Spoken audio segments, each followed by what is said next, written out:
Ang mga videong inyong matutunghayan ay para lamang sa mga taong matatagang loob dahil maaari itong magdulot ng disturbance sa inyong mahimbing na pagtulog.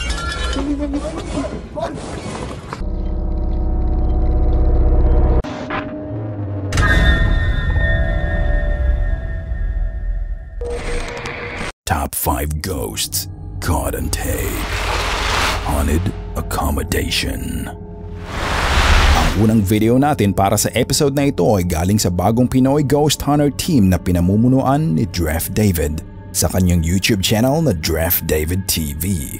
Sa video na ito, nilibot ng kanyang team ang isang lumang accommodation space sa UAE kung saan kay raming kababalaghan ang naganap. Parang dito sa lugar na ito yung tinuro ng tao. Malapit lang ba dito? Yun yata yung yung lumang bahay. Nakakadena ang pinto ng lumang bahay na ito ngunit nagawa pa rin nila itong pasukin. Gaya ng iba't ibang abandonadong bahay, puno na rin ng mga lumang kagamitan, napilas na pintura at debris ng pader at kisame ang lumang accommodation house na ito.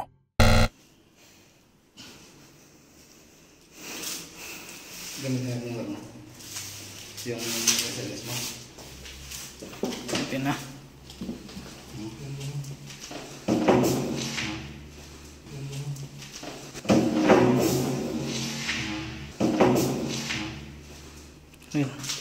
Mayroon agad hindi maipaliwanag na pagkalabog sa lumang bahay. Buksan na ebilos ko. Makita ko ito. Ha?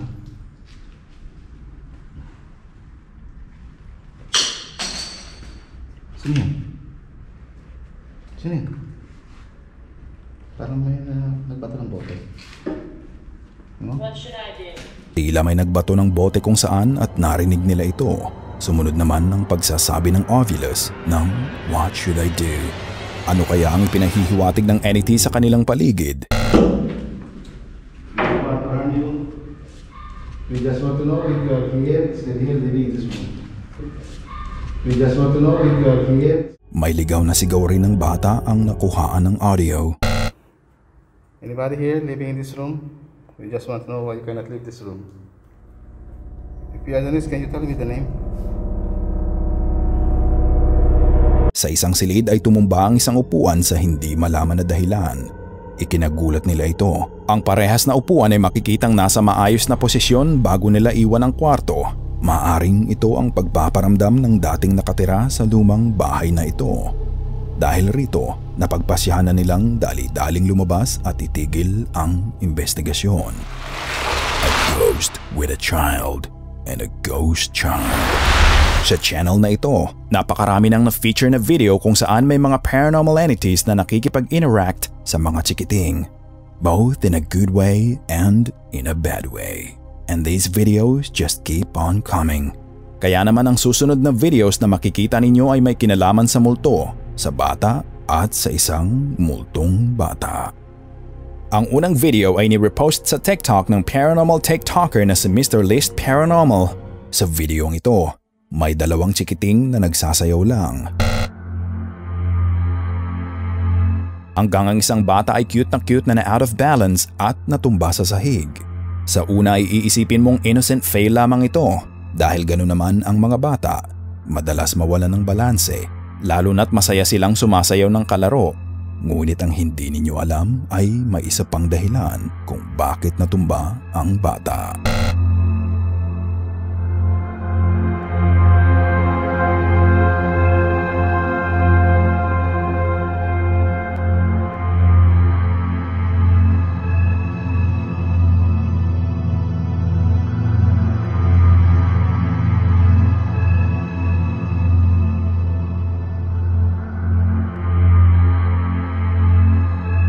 Makikita ang paglitaw ng isang malabo at tila usok na image sa itaas ng isa pang batang nagsasayaw. Napakabilis lang ng paglitaw nito at hindi natin matiyak kung ito ba ay usok, hamog o isang kaluluwang lumalapit sa mga bata. Ang alam lang natin, paglitaw ng bagay na ito ay saka naman natumba ang bata. Maaari natin itong i-dismiss bilang coincidence. Ngunit ang sabi ng isang TikTok commenter na si Kevin Dogshaw, Natural sa mga bata at the age of 4 ang makadama ng mga paranormal entities at energy sa kanilang paligid. What do you think? Ang video namang ito ay inilagay sa TikTok ni Persga, kung saan ang original sana niyang kukuhaan ng video ay ang kanilang ice machine na gumagawa ng ibang tunog. Ngunit sa hindi inaasahan ay may kakaibang bagay siyang nakuhaan.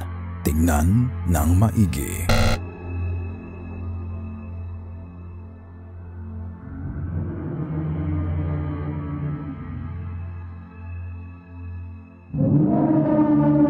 Nakita mo ba yon? Tignan ng maigi dahil napakabilis lang ng pangyayari. Nang akmang bubuksanan niya ang ilaw sa kanyang kusina, makikitang nakatayo malapit sa counter ang isang shadow figure. Ngunit kakaiba sa kadalasang shadow figures na nakukuhaan on cam. Ang figure na ito ay kasing tangkad at may pangangatawan lamang ng isang bata. Nakatitig lang ito sa kanya at pagbukas ng ilaw, nawala na rin ang figure na ito. Nagtatago sa dilim ang batang multo. Police and paranormal. Saan nga ba natatakot ang mga pulis? Sa kriminal? Malamang hindi. Dahil trabaho nilang puksain ang krimen. Takot ba sila sa mga patalim at sa mga matataas na dekalibreng armas na maaaring gamitin laban sa kanila?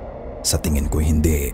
Dahil trained silang lumaban para sa kanilang sarili. Mayroon tayong kasabihan. Matakot ka na sa buhay, wag lang sa patay. Ngunit paano kung sa isang police operation, makisangkot ang mga patay? Baka ito na ang katatakutan ng pulisya. Tignan ang video na ito. Ito ay ni-upload ng Redditor na si Mr. Miracle. Tignan ang police operation na ito. Cuidado, mano. Que é isso, mano? Mano, não tem nada. Caralho, mano. Que é isso, bicho? Caralho, mano. Mano, que é isso, bicho? Caralho, mano, bora, mano. Deus me livre, mano. Vai, mano, vai, mano. Vai, mano, vai, mano. Vai, mano.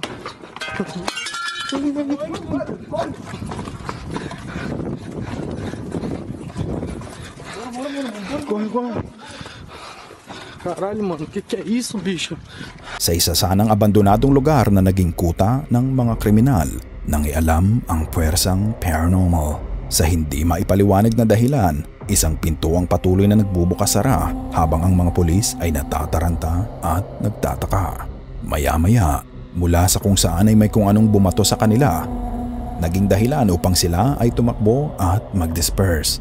Paano kung ang kalaban ng pulis ay hindi lamang kriminal, kundi nilalang na supernatural?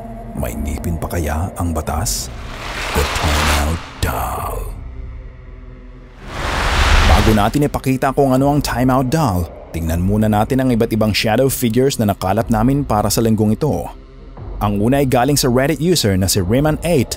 Ang footage ay galing sa kanyang security camera.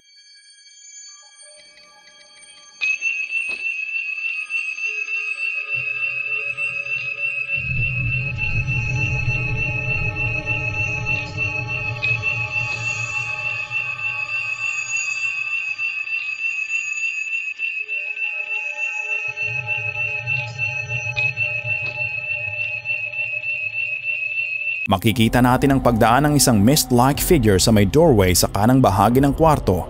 Malabo lang ito, ngunit it's enough to set off his alarm. Kung isang intruder lamang ang nakuhaan ng video, katakataka ring walang nanakaw sa kanila matapos ang gabing ito. Galing naman kay John Slang ang videong ito na inilagay rin sa Reddit. Kuha naman ito ng Ring security camera. Isang figure ang makikitang dumaan sa kaliwang bahagi ng frame. Maraming Redditors ang nagsasabing baka magnanakaw rin ang nakuhaan ng security camera na ito. Ang sabi pa ng isa, baka mamaya ay wala na ang kanyang bike pagkatapos magpakita ng ghost na ito. Ngunit katulad ng unang video, katakatakang wala ring nawala sa kanilang bahay pagkatapos ng gabing ito.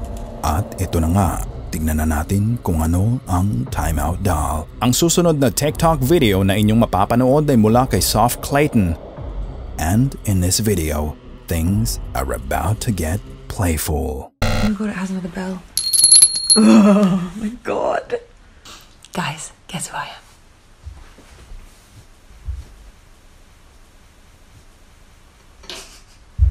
The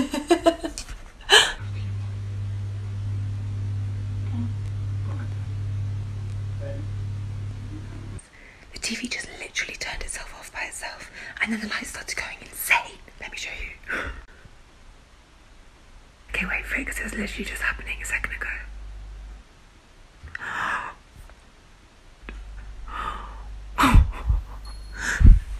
Max?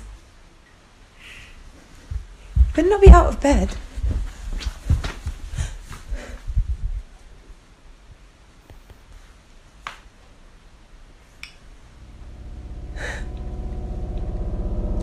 Okay, I think I'm just gonna get him and go, because this is really freaking me out. Isa-isahin natin ang mga naganap sa videong ito. Nang makipaglaro siya ng hide and seek sa kanyang timeout doll, makikita nating dumaan ito sa doorway sa kanyang kaliwa. Napakabilis. Has it moved? Tanong pa niya. The answer is clearly yes. Sa moment na nag-flicker by itself ang ilaw sa kanyang bahay, may isang napakabilis na detalyeng dapat mong mapansin. Makikita sa reflection ng pinto ang timeout doll, ngunit pagbukas ulit ng ilaw, wala na ito. Paglingon niya, makikitang may kung anong tumakbo mula sa sofa. Akala niya ay aso niya ito, ngunit kung babagalan ng video, ang pink na bonnet ang magsasabi sa ating ang timeout doll ito. Gusto mo rin bang makipaglaro sa timeout doll? The moving swing and the guy who doesn't move. Ang huling video para sa gabing ito ay nanggaling sa Japanese paranormal channel na Fourth Wall.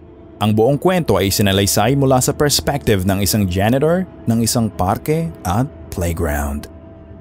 Fortunately, may dalawang smartphone ang empleyadong ito kaya nakuhaan niya sa dalawang magkaibang anggulo ang mga pangyayari.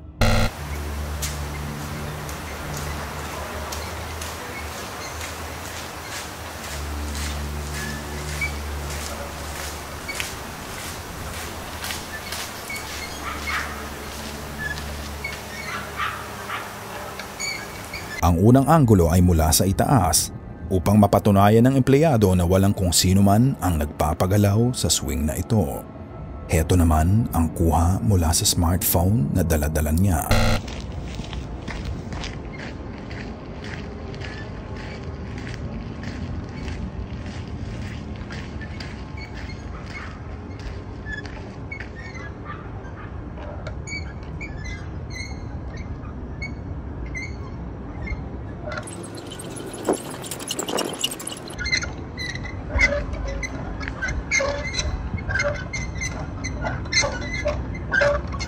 Ayon sa empleyado, nang mapansin ang pangyayaring ito pagkatapos niyang videohan, agad niya itong ine-upload sa Twitter. Ngunit sa hindi malamang dahilan ay palagi itong nadidelete or nare-report. Kaya naman minabuti niyang sa Fourth Wall ipadala ang impormasyon. At teka, sa dalawang videong inyong nakita, may napansin ba kayong kakaiba? Sa unang anggulo ng mga pangyayari, makikita natin ang isang lalaking nakatayo malapit sa malaking puno. Hindi ba katakataka na halos hindi siya gumagalaw? Tingnan muli ang anggulo mula sa isang smartphone.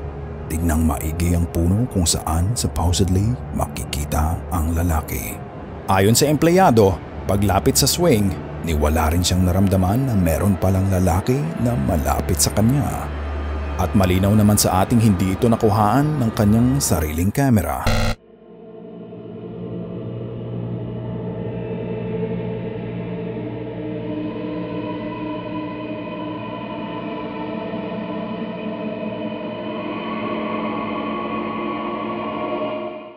Mukhang alam na niya kung sino o ano ang nagpapagalaw sa swing.